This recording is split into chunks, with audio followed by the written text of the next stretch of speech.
On louait son travail, pourtant personne ne s'interrogeait sur les raisons pour lesquelles ses clients revenaient sans cesser de souffrir, jusqu'à ce qu'une cliente décide discrètement d'y prêter attention. Sa découverte stupéfiante tout le monde. Avant de posséder son propre salon, Aïda était apprentie chez une coiffeuse renommée nommée Madame Cora. Elle y travailla 4 ans, mais n'y apprit pas grand-chose, car Madame Cora ne lui confiait jamais de vraies clientes. Elle n'autorisait Aïda qu'à balayer, laver les cheveux et faire des courses. Aïda voulait apprendre correctement, mais chaque fois qu'elle essayait d'observer attentivement ou de s'exercer, Madame Cora criait « Tu n'es pas prête. Si je te laisse faire, tu vas abîmer les cheveux de quelqu'un. » Pendant ce temps, d'autres filles qui avaient commencé après elle conseillaient déjà des clients et gagnaient un peu d'argent le week-end. Elles s'achetaient des vêtements et des téléphones. Aïda, elle, n'en avait pas les moyens. Sa mère avait vendu une voiture au bord de la route. Son jeune frère était souvent malade et avait besoin de médicaments. Parfois, il dormait le ventre vide.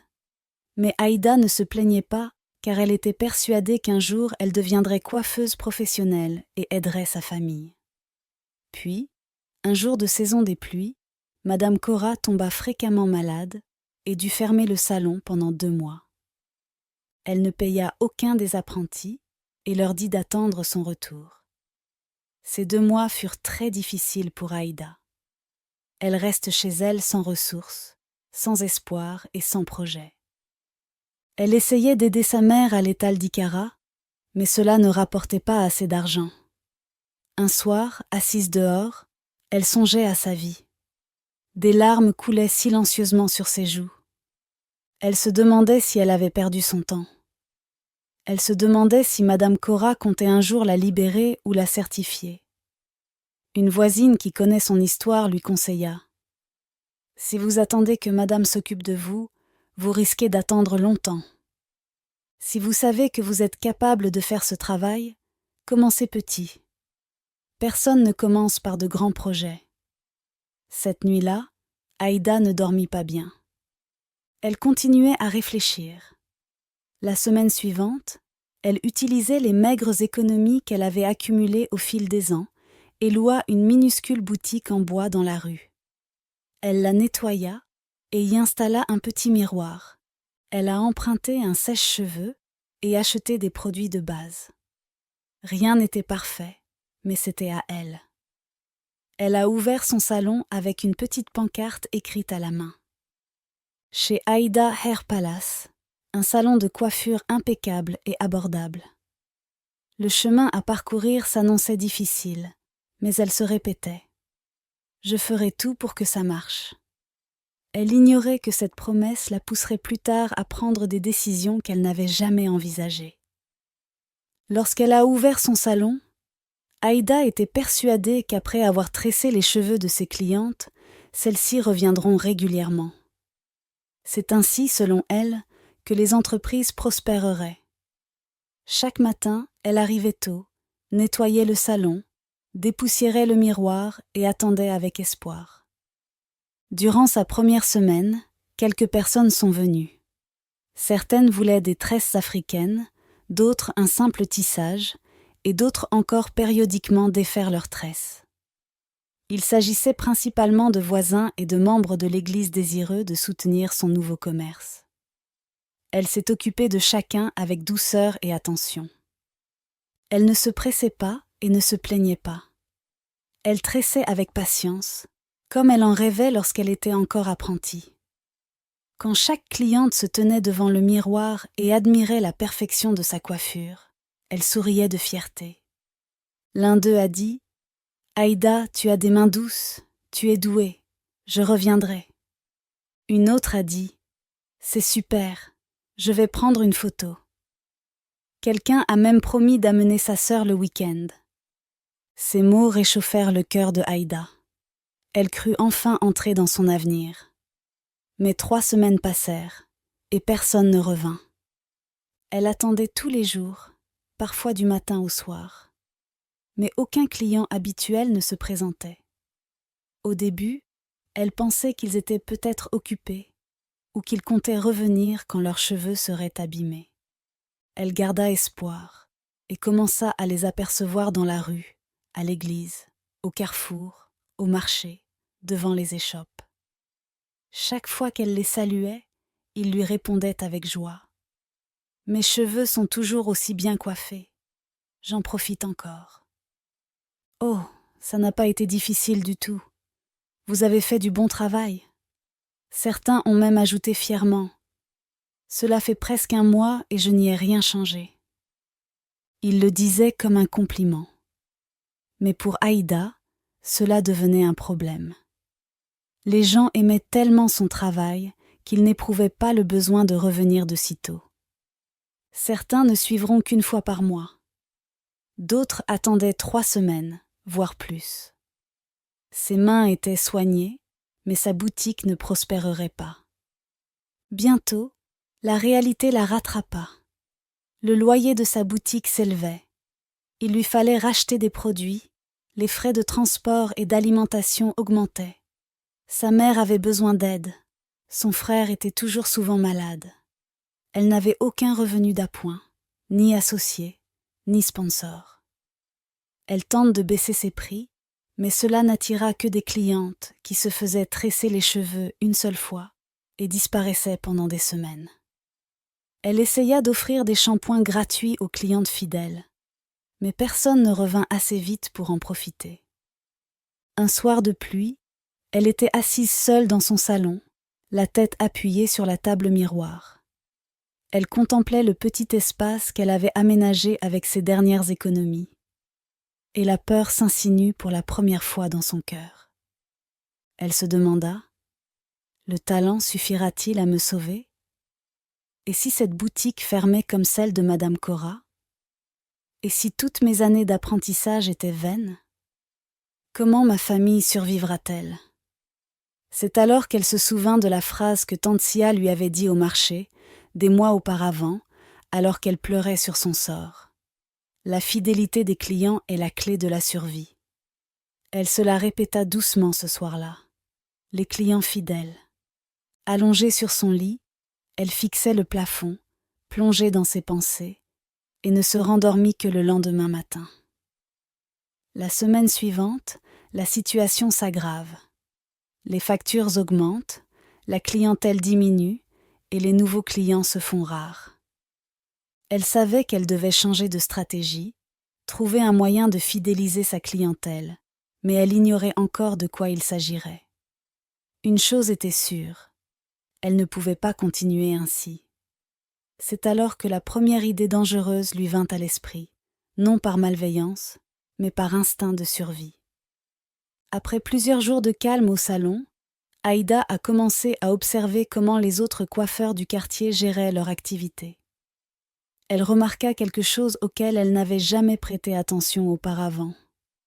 Certains salons étaient toujours complets, même lorsque leur travail n'était pas aussi soigné que le sien. Certaines clientes retournaient chez la même coiffeuse toutes les 1 ou 2 semaines, peu importe l'état de leurs cheveux, douloureux, rêches, trop serrés. Certaines se plaignant même bruyamment, mais revenaient sans cesse. Cela la fit réfléchir. Peut-être que la fidélité n'est pas toujours synonyme de perfection. Un après-midi, alors qu'elle achetait des produits capillaires dans une boutique de beauté du quartier, elle surprenait une conversation entre 2 coiffeuses. « Mes clients reviennent toujours vite », se vantait l'une. « Non, parce que tes tresses ne tiennent pas une journée », répliqua l'autre en riant. Aïda sortit en silence, mais ces mots la hantèrent toute la nuit.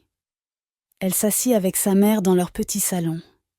Sa mère ne se doutait de rien et lui dit simplement « Aïda, ne baisse pas les bras. Dieu vous aidera. » Aïda acquiesça, mais son esprit restait ailleurs. Qu'est-ce qui ferait revenir les clientes ? Qu'est-ce qui vieillirait les cheveux si vite ? Qu'est-ce qui donnerait envie d'une nouvelle coupée ? Soudain, elle se souvint de quelque chose. Du temps où elle travaillait avec Madame Cora, elle l'avait vue jeter un pot de défrisant à moitié vide en se plaignant. ce défrisant est trop fort. Si je l'utilise mal, cela me provoquera des démangeaisons du cuir chevelu. Ce souvenir a fait germer une petite étincelle dans l'esprit de Aïda, mais elle n'a pas immédiatement adhéré à l'idée. Elle a passé des jours à réfléchir, arpentant sa petite boutique, vérifiant ses étagères presque vides, fixant du regard son avis de paiement de loyer. Après 2 jours de silence et une seule cliente payante, la peur l'a repris. Si elle ne faisait rien, le salon fermait. Elle alla au marché acheter un petit pot de défrisant puissant, non pas pour abîmer les cheveux, mais parce qu'elle pensait que si les clientes ressentaient une gêne plus tôt, elles reviendraient plus vite pour se faire délasser ou refaire leur défrisage. Assise seule dans sa boutique après la fermeture, elle pose le défrisant à côté de sa crème capillaire habituelle et fixe longuement les 2 flacons. Une petite voix intérieure lui disait « Ce n'est pas bien, n'y pense même pas ». Une autre partie a répondu « Vous ne leur faites pas de mal sérieusement. Ils reviendront simplement plus vite. Vous essayez juste de survivre. » Elle mélangea une infime quantité de défrisant à sa crème habituelle, remua bien et transvasa le tout dans un petit récipient en plastique sans étiquette pour éviter les questions. Son cœur battait la chamade tandis qu'elle le dissimulait dans son tiroir. Le lendemain matin, sa première cliente vint se faire des tresses africaines. Une fois terminée, elle applique une infime quantité du nouveau mélange sur le cuir chevelu et les contours du visage. Sans explication ni publicité, elle se contenta de répéter sa phrase habituelle. Ce produit assurera une bonne tenue et une belle brillance. Elle fit de même pour ses 2 clients suivants cette semaine-là. Au début, rien ne se produit. Mais 3 jours plus tard, elle entendit une voix familière l'appeler de l'extérieur. « Tante Aïda, aidez-moi s'il vous plaît, mes cheveux me démangent terriblement. » Puis une autre personne vint le soir même, puis une autre le lendemain. Elles ne l'insultèrent pas, ne se méfièrent pas d'elle. Elles implorèrent simplement son aide. Toutes payèrent. Elle se montra douce et attentionnée et leur dit « C'est normal. Certains cuirs chevelus sont sensibles.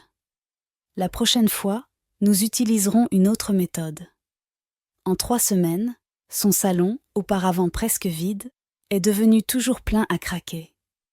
Ce qu'elle souhaitait avait commencé à fonctionner, mais elle ignorait qu'elle avait ouvert une porte qu'elle ne pourrait plus refermer. En peu de temps, le salon de Aïda est devenu le plus présent du quartier. Les femmes ne laissent plus leurs cheveux pousser pendant 2 ou 3 semaines. Dès le 3e ou 4e jour, elles revenaient à la boutique, se grattant sans cesse et implorant son aide. Certaines arrivaient très tôt le matin, d'autres se précipitaient pendant leur pause déjeuner, d'autres encore semblaient inquiets, désemparés, voire au bord des larmes.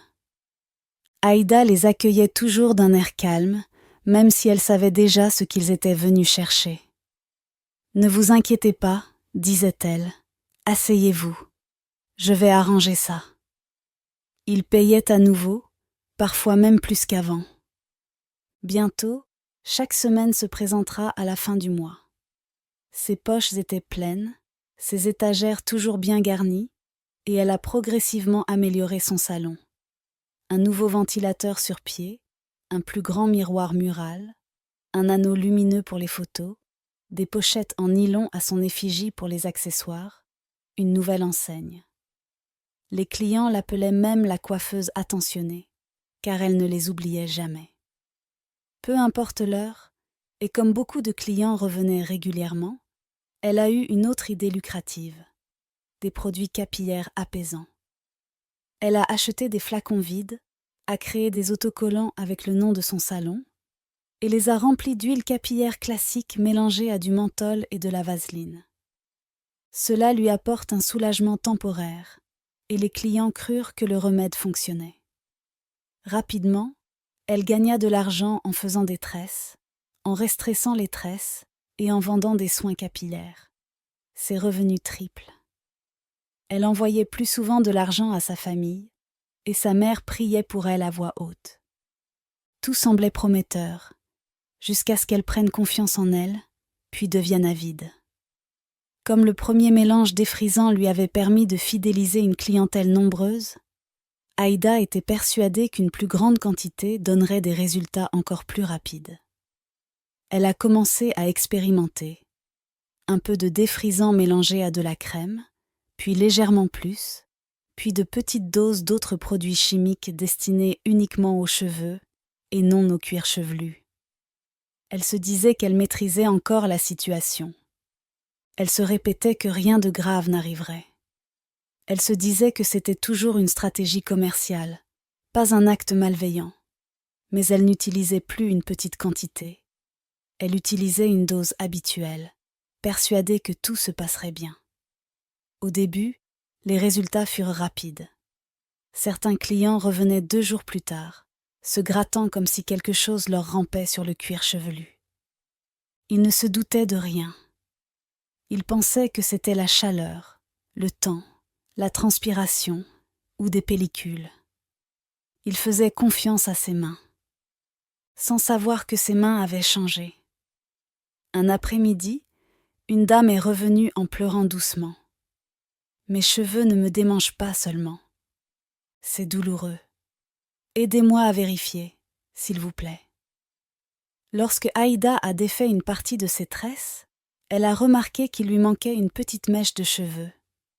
Son cœur rata un battement, mais elle dissimula sa réaction. « Ce n'est rien de grave, » dit-elle. « Tu as peut-être gratté un peu trop fort. » La dame hocha la tête innocemment et demande de nouvelles tresses. La même semaine, une autre cliente revient avec de petites taches rouges sur le cuir chevelu. Puis une autre arrivée en disant avoir trouvé de minuscules pellicules sur son oreiller. Pourtant, personne ne la soupçonnait. Ils continuaient de revenir. Ils continuaient de payer. Ils ont continué à faire confiance. Aïda aurait dû s'arrêter. Mais l'argent a plus de saveur quand il est facile à gagner. S'arrêter lui donnant l'impression de repartir de zéro. Ce qu'elle ignorait, c'est que quelqu'un l'observait en silence, et que ce silence était plus dangereux que n'importe quelle plainte. Parmi les nombreuses femmes qui fréquentaient le salon de Aïda, il y avait une femme discrètement nommée Mira. Elle n'était pas bruyante, elle ne colportait pas de rumeurs, et elle n'aimait pas s'attarder dans les endroits bondés. Elle n'était lieu que parce qu'on lui avait recommandé Aïda. Elle se tresse les cheveux et repartit joyeusement, faisant l'éloge de Aïda comme d'autres l'avaient fait autrefois. Mais 3 jours plus tard, Mira revint, visiblement mal à l'aise. Contrairement aux autres, elle ne criait ni ne pleurait. Elle était calme et attentive. Elle s'assit et parle à voix basse. Mon cuir chevelu réagit. Veuillez vérifier. Tandis que Aïda touchait son cuir chevelu, Mira observait ses mains, ses mouvements et ses yeux. Elle avait un mauvais pressentiment. À chaque plainte de client, Aïda semblait trop étendue, trop préparée, trop confiante, comme si elle savait déjà ce qu'il était venu chercher. Mais Mira ne disait rien. Elle a simplement payé et est partie. 2 jours plus tard, Mira a rendu visite à son amie Bella et lui a raconté son expérience. À sa grande surprise, Bella lui a dit « La même chose à Choisy m'est arrivée la semaine dernière quand je me suis fait tresser les cheveux là-bas.